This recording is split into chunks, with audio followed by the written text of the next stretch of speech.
¿Qué tal están? Bienvenidos. Filosofía de John Bailey. La Ilustración del siglo XVIII abrió un espacio sin precedentes para que la sensibilidad humana dejara de ser simple apéndice de la razón y pasara a erigirse en objeto de reflexión autónoma. En esta situación cultural surgió la figura de John Bailey. Nació cerca de 1706 y murió en 1747, médico y erudito británico que lanzó la tesis de que existe en el ánimo una reacción específica ante lo inmenso y lo misterioso, que no cabe reducir a las nociones clásicas de belleza. En su ensayo sobre lo sublime, publicado póstumamente por Robert Dowdesey en 1747, conformó la primera sistematización moderna de lo sublime como categoría estética con vida propia y no mero revestimiento retórico. Bailey, de formación universitaria en Oxford, Leiden y Padua, compaginó la medicina con la pasión por la filología y la retórica. A su regreso a Inglaterra se integró en las redes de correspondencia intelectual de Londres y París, manteniendo diálogo con poetas, filósofos y editores. Su manuscrito circuló entre colegas hasta que Dowdesey lo editó tras su muerte, reconociendo en el autor la conditio sine qua non para el desarrollo de lo sublime en la cultura occidental moderna.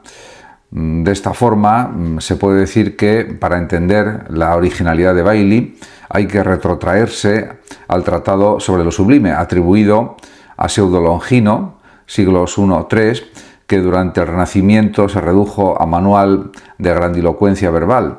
Con las traducciones francesas del siglo XVII, el texto recuperó vigencia, suscitando debates sobre la capacidad del lenguaje y del arte para elevar el ánimo más allá de la belleza clásica.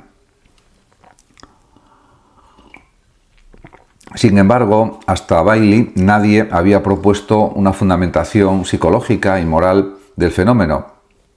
Y en este aspecto hay que decir que Bailey arranca su ensayo con una definición contundente. Lo sublime, escribe, es un sentimiento de asombro y grandeza que, nacido del reconocimiento de fuerzas superiores a nuestra comprensión habitual tensa, y expande el espíritu más allá de sus límites ordinarios. Esta tensión interior, este tirón del ánimo hacia lo ilimitado, queda fuera del marco de la armonía y la proporción que definen lo bello.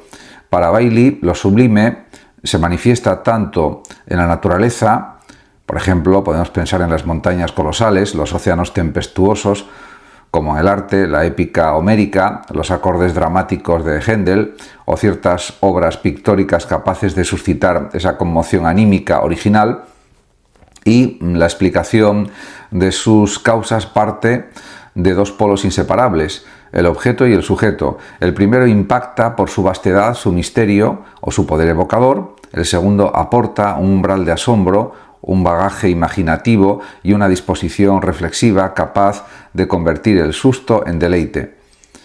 Bailey recupera aquí una intuición que Burke desarrollará con la idea de terror placentero medio siglo después, pero añade el matiz decisivo de la suspensión del juicio, donde el espíritu se libra momentáneamente de sus hábitos ordinarios para elevarse a un estado de éxtasis reflexivo. Y en este sentido, pues hay que señalar que en el corazón de su ensayo late la comparación con lo bello. Lo bello afirma la armonía y la medida. Lo sublime, en cambio, surge de la disonancia precisa del encuentro con lo incomprensible, y no son categorías antitéticas, sino complementarias. La belleza nos educa en el deleite de la forma. Lo sublime, en cambio, nos empuja a la grandeza de la experiencia. Bailey representa así el tránsito de una estética centrada en el objeto a una estética centrada en el sujeto, prefigurando la crítica del juicio kantiana. Además de todo esto, entre los ejemplos literarios que Bailey interpreta como paradigmáticos de lo sublime, destacan los pasajes de Homero, la descripción de la cólera de Aquiles, por ejemplo, y de Milton, la visión tenebrosa del paraíso perdido. Del mismo modo, en la música, alaba a Händel por la potencia sugestiva de sus crescendi y retardos que operan sobre el nervio emocional del oyente con una eficacia casi física. En cada caso, subraya cómo las imágenes, el ritmo o la armonía funcionan como gatillos afectivos que remiten a algo más allá de la forma sensible.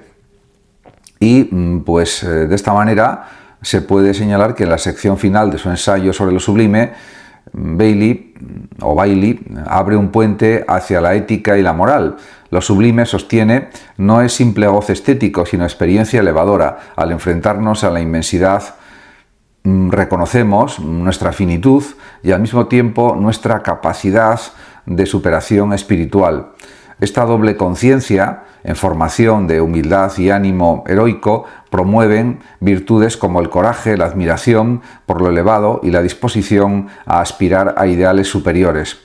Lo sublime desborda, por tanto, los límites del gusto, articula también un sentimiento espiritual moral de reunificación y también de elevación. La recepción de Bailey entre, diríamos, los salones londinenses, o en los salones londinenses, fue entusiasta y polémica a partes iguales. De hecho, Samuel Johnson saludó con admiración la audacia de su enfoque, mientras algunos críticos lo acusaron de relativizar la forma.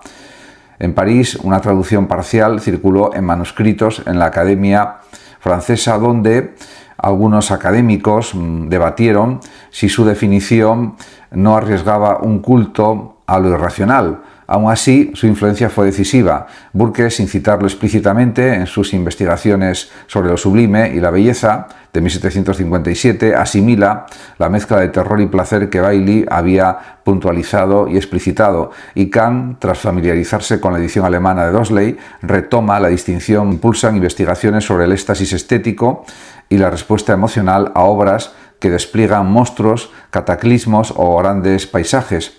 En estudios culturales, el sublime o lo sublime reaparece como herramienta para analizar fenómenos audiovisuales extremos: cine, catástrofe, música experimental, instalaciones inmersivas.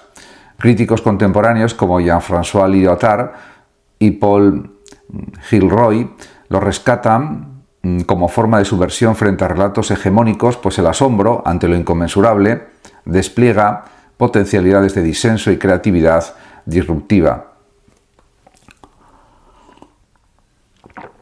También la teoría postcolonial encuentra en Bailey un antecedente.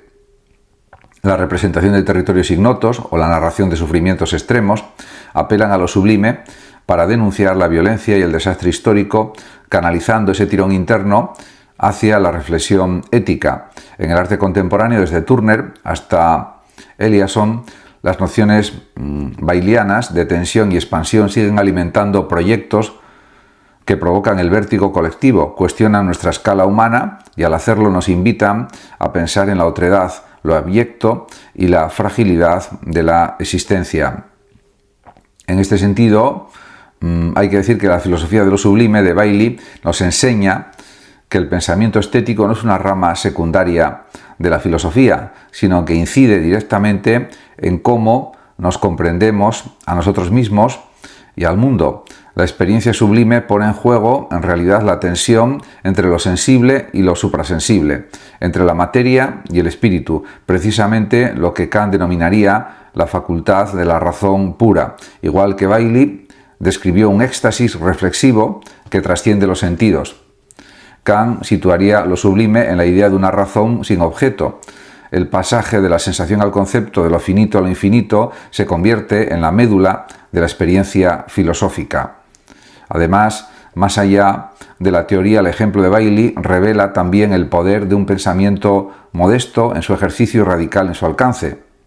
Médicos, traductores y bibliófilos del siglo XVIII, como él, transformaron la cultura impresa y académica, insertando nociones revolucionarias en textos de bajo tiraje que, sin embargo, circularon en las librerías, los cafés y las academias europeas. El impulso de lo sublime se explica no solo en términos intelectuales, sino sociales.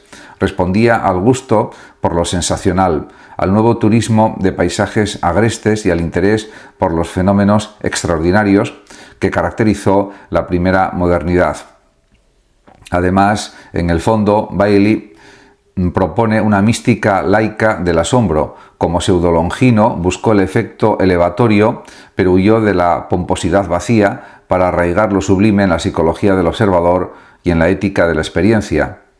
Lejos de ser una curiosidad erudita, su ensayo sobre lo sublime, inauguró una tradición que atraviesa 2 siglos de arte, filosofía y ciencias humanas.